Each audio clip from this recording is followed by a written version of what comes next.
many articles, and a Sunday column for the Denver Post Rocky Mountain News. He appears regularly as Dr. Colorado on Channel 9's Colorado and Company.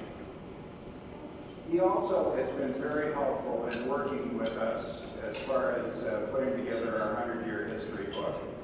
He searched out and identified and suggested Rosemary Federer as our author, and he's been working with her as she progresses chapter through chapter in the book. We greatly appreciate his help. Anyway, here is Tom.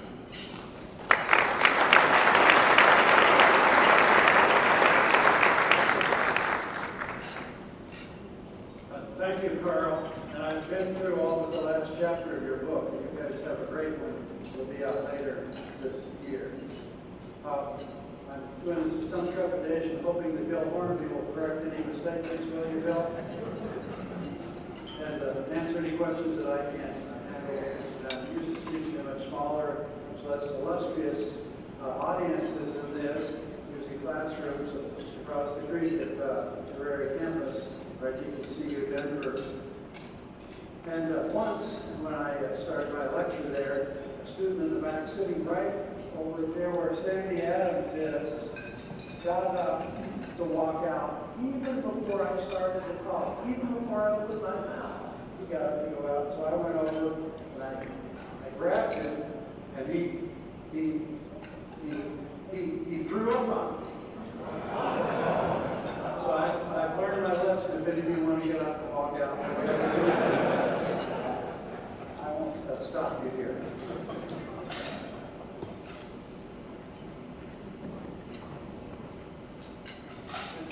Remind me if I wander too far away from this. Are we all set when we get the lights? It was a great dream that Rotary had a good deal to deal with. One Rotarian, Mayor Robert W. Spear, undertook to transform Denver from dusty, drab, ordinary city into the city of things. And everybody see I'm watching your keyboard.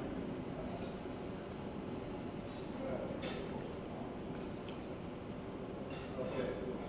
Thanks. I do accept all the cues.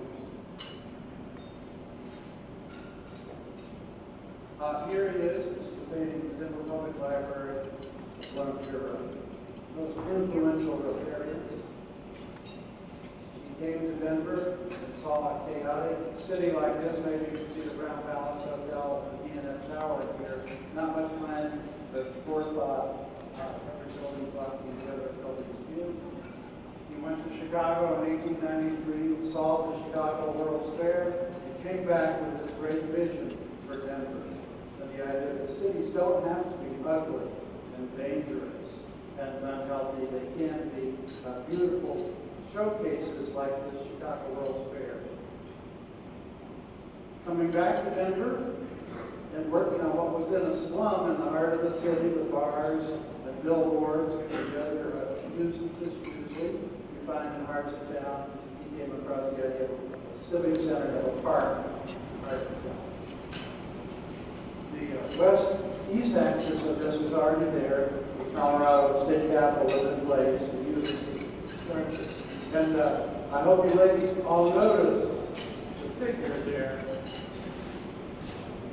And all of you see her, and this was where she was supposed to be on top of the state capitol. And I spent a lot of time researching this. It's in the Edinburgh design for the state capitol. It never appeared. And apparently the problem was the state legislature. The senators took it upon themselves to decide who the most shapely woman Colorado was. And so they had various models parading in front of the Senate Legislative Committee, various states of dress and undress. How high should that photo be on the thigh? Should one bosom be exposed, or both breasts? Or should you do away with the costume altogether and have a beautiful naked form there? Well, our senators spent 6 months on this. They did not decide what they were studying all these women, so they then had all the women parade over to the House of Representatives, where they too spent a lot of time studying women in various states of dress and undress. And I think you notice what's on top of the Capitol today. A little red Some people say it's more appropriate. Spirit Great vision to bring neoclassical grandeur to Denver. This is the Greek Theater, and I think that's the Rotary subcommittee, isn't it, Carl? And also the Denver Checker Club. Many of you belong to the Denver Checker Club. But getting the Greek Theater built was another great obstacle for Spear. Many Denverites objected. They yelled, "What the hell does Denver need a Greek theater for? We ain't got that many Greeks here." But the vision persisted, and it was a low-rise city hall, not to block the mountain view. Spear was adamant that Denver's greatest asset was being able to look up on a day like today and see Mount Evans snowcat and recharge their spiritual batteries and try to keep our neighborhood so it does not block that. And also, started with the idea of decorating. You may know Governor Hickenlooper's only defeat, only embarrassment in all 8 years. Had to do with the building. You remember this? When he wanted to put up season's greetings, there was an uproar about replacing Merry Christmas, and Merry Christmas was up there instead. Mayor Newton ran into the same problem, by the way, when he tried to refine the language. Are we still at Cowtown? Certainly this week we are. I mean, next week with the stock show, and if you take a look at the Scottish Angus just south of the Denver Art Museum on 13th Avenue, where the mama cow is looking up apprehensively towards Broadway and all the hamburger stands. So a reminder that we should be proud of being a Cowtown. And if any of you saw the parade earlier this week, these Longhorns proved it. Rotary for years did where I first got well acquainted with you and admired the great work of Rotary was the Artists of America at the old History Museum. What you see here went down last year. And hopefully there'll be plans like this year. Ed Nichols is here, aren't you, Ed? Any plans for Artists of America coming back? We'll talk. You've talked to Ed Nichols. He has great plans for the new museum. It's rising rapidly and should be open in October this year. History Colorado Museum. Spear was a great visionary and brought in the foremost planners from Chicago, New York, to figure out how to straighten out the city. These are the plans that they came up with initially for the Civic Center. And this one in Tree Demos, here's the state capitol, here's a 16th Street pedestrian mall, going from the Civic Center down to the business district in 1906. Sometimes, as Bill Hornby, the former planning chief here, could tell you, it takes a long time to realize these dreams and ambitions. When did the 16th Street Mall open? In 1982, with the Shaw Shuttle, and that, of course, has been a great part of transforming it. Another part of the dream was to bring the neoclassical grandeur of Greece and Rome to Denver, turn Denver into the Rome of the Rockies, the Athens of the West, where was gorgeous neoclassical architecture like you see here, the Forum in Rome, and then below that, what's now the Fire and White Courthouse.